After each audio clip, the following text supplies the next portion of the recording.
नमस्कार शेतकरी बंधू भगिनींनो, मी विजय शिंदे, विषय तज्ज्ञ मृदशास्त्र, कृषी विज्ञान केंद्र मालेगाव.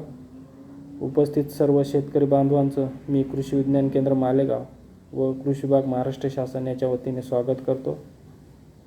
आज मी आपल्याला मका पिकातील एकात्मिक अन्नद्रव्य व्यवस्थापन याविषयी मार्गदर्शन करणार आहे. खरीप हंगामातील महत्त्वाचं पीक म्हणून मका या पिकाची ओळख आहे. आपल्या नाशिक जिल्ह्यामध्ये मालेगाव, बागलाण, देवळा, कळवण, नांदगाव व येवला या तालुक्यामध्ये मका पिकाचे खरीपातील क्षेत्र खूप मोठ्या प्रमाणात असते आणि या पिकाचे जर आपण योग्य असं नियोजन केलं, त्यामध्ये रासायनिक खताचा जर संतुलित वापर केला तर आपल्याला चांगलं उत्पादन भेटतं. मका हे पीक म्हटलं तर याला खादाड असं पीक म्हटलं जातं. हेवी फीडर पीक म्हणून याला ओळखलं जातं. आणि जर आपल्याला जमिनीमध्ये अन्नद्रव्याची कमतरता असेल तर या पिकावरती त्याचे लक्षणं दिसतात आणि आपल्या पिकापासून जे उत्पादन भेटणार आहे ते त्या अपेक्षित असं उत्पादन भेटत नाही. त्यामुळं आपल्याला योग्य ते रासायनिक खताचं नियोजन करणं या पिकासाठी आवश्यक असतं. या पिकासाठी जमीन म्हटलं तर मध्यम ते खोल किंवा भारी जमीन या पिकासाठी अतिशय उत्तम आहे. त्यानंतर योग्य असा निचरा होणारी जमीन या पिकासाठी आवश्यक असते. तसेच नदीकाठच्या गाळाच्या जमिनी या पिकासाठी उत्तम अशा मानल्या जातात. त्यानंतर जर या जमिनीची आपण पूर्व मशागत करणं खूप आवश्यक आहे.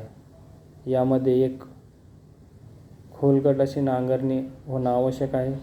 त्यानंतर 2 ते 3 कुळवाच्या पाळ्या देऊन त्यामध्ये शेणखत एकरी 5 टन मिसळणं आवश्यक आहे.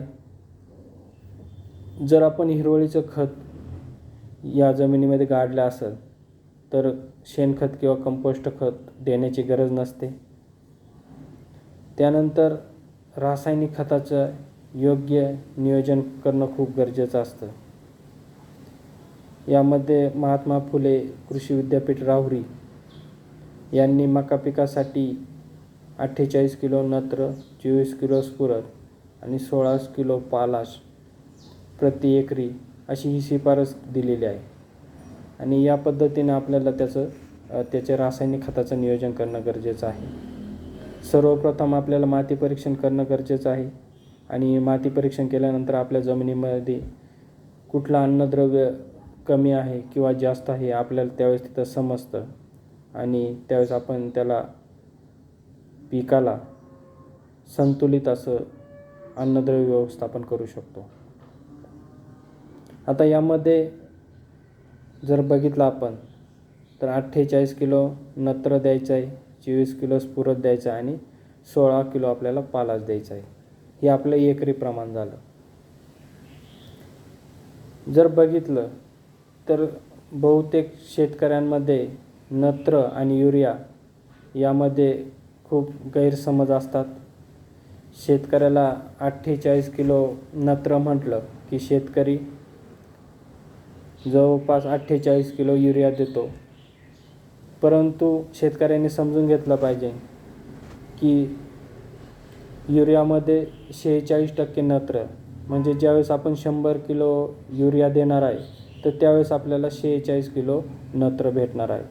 प्रत्येक अन्नद्रव्य विषय असंच असतं. त्यामध्ये स्फुरद जर आपण म्हटलं तर त्यामध्ये सिंगल सुपर फॉस्फेटमध्ये 16% स्फुरद असतं. म्हणजे आपण ज्यावेळेस 100 किलो स्फुरद देणार आहे, हे 100 किलो सिंगल सुपर फॉस्फेट देणार आहे, त्यावेळेस आपल्याला 16 किलो स्फुरद भेटतं. तर कुठल्या खतामध्ये किती टक्के किंवा किती किलो अन्नद्रव्य आहे किंवा नत्र, स्फुरद, पालाश आहे हे आपण सर्वप्रथम समजून घेतलं पाहिजे. आता हे व्यवस्थापन करताना 48 किलो नत्र म्हटलं का जवळपास 105 किलो आपल्याला युरिया देणं आवश्यक असतं. त्यानंतर 24 किलो आपण स्फुरद म्हटलं की जवळजवळ 150 किलो आपल्याला सिंगल सुपर फॉस्फेट देणं आवश्यक आहे. त्यानंतर 16 किलो पालाश म्हटलं की जवळपास 27 किलो आपल्याला म्युरेट ऑफ पोटॅश देणं आवश्यक आहे. यामध्ये नत्राचं किंवा युरियाची आपल्याला विभागणी करणं खूप गरजेचं आहे. आपल्याला माहीतच असेल की युरिया ही पाण्यात टाकली की ती लवकर विरघळून जाते आणि तिचं जमिनीत असंच असतं की जमिनीत ज्यावेळेस आपण युरिया देतो तर त्यावेळेस तिचा जमिनीमध्ये लवकर विरघळते आणि जास्त पाणी झालं तर ती निचऱ्या वाटे वाहून जाते. आणि नत्र हे पिकाला लवकर उपलब्ध होतं.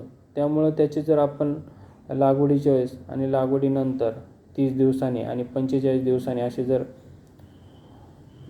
पिकाला दिलं तर निश्चितच आपल्याला चांगल्या प्रकारचा फायदा होतो.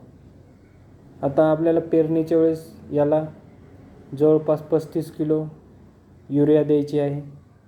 त्यानंतर 150 किलो स्फुरद आणि 27 किलो पालाश आपल्याला यावेळेस लागवडीच्या किंवा पेरणीच्या वेळेस आपल्याला लगेच द्यायचे. कारण की पालाश आणि स्फुरद हे पिकाला हळूहळू उपलब्ध होतं. त्यामुळं आपल्याला ज्यावेळेस आपण पेरणी करणार आहे तर पेरणी यंत्राच्या साहाय्याने सुद्धा आपण देऊ शकतो किंवा मजुराच्या साहाय्याने पण आपण ते देऊ शकतो. परंतु आपल्याला पेरणीच्या वेळेस देणं गरजेचं आहे. कारण की जर बघितलं तर आपले बहुतेक शेतकरी पेरणी झाल्यानंतर 30 ते 35 दिवसानंतर हे रासायनिक खतं देतात. परंतु स्फुरद आणि पालाश हे लागवडीचं देणं गरजेचं आहे. ते पिकाला हळूहळू उपलब्ध होतात हे आपण सर्वप्रथम समजून घेतलं पाहिजे. आणि हे खतं देताना याच्यामध्ये आपल्याला जर आपण 50 किलो किंवा 100 किलो निंबोळी पेंड मिक्स करून जमिनीमध्ये दिले तर अतिशय चांगला फायदा होतो. निंबोळी पेंट एक नॅचरल चिलेटिंग एजंटचं काम करते आणि हे जर आपण रासायनिक खतं निंबोळी पेंटमध्ये मिक्स करून दिले तर ती शोषून घेते आणि ज्यावेळेस पिकाला लागते त्या वेळेस ती हळूहळू पिकाला उपलब्ध करून देते. त्यामुळे आपण त्यामध्ये 50 ते 100 किलो निंबोळी पेंट देणं गरजेचं असतं. आता यानंतर जर आपण बघितलं की या पिकाला सूक्ष्म अन्नद्रव्याची खूप गरज असते. याचे कमतरतेचे लक्षणं आपल्याला दिसतात. त्यामध्ये झिंकचे कमतरतेचे लक्षण हे मका पिकावरती जास्त प्रमाणात आढळून येते. त्यामुळं आपल्याला एकरी 8 ते 10 किलो झिंक सल्फेट त्याचबरोबर फेरस सल्फेट 8 ते 10 किलो या प्रमाणात देणं गरजेचं आहे. जर आपण माती परीक्षण केलं असेल तर आपल्याला आपल्या जमिनीमध्ये काय कमी आहे आणि मका पिकासाठी किती प्रमाणात देण्याची आवश्यकता आहे तर त्या अहवालामध्ये आपल्याला सर्व काही नमूद केलेलं असतं आणि त्या पद्धतीने देणं आपल्याला सोयीस्कर ठरतं. परंतु आता मी तुम्हाला जे विद्यापीठाने जी शिफारस केलेल्या आहे त्या रासायनिक खताच्या तर त्या मी आता तुम्हाला सांगत आहे.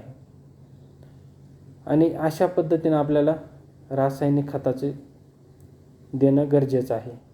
याच्यामध्ये सर्वप्रथम जर आपण बघितलं तर पेरणीच्या वेळेस आपल्याला त्या बियाण्याला 25 ग्राम ॲझोटोबॅक्टर प्रति किलो आणि 25 ग्रॅम PSB प्रति किलो हे देणं त्या बियाण्याला चोळणं आवश्यक आहे.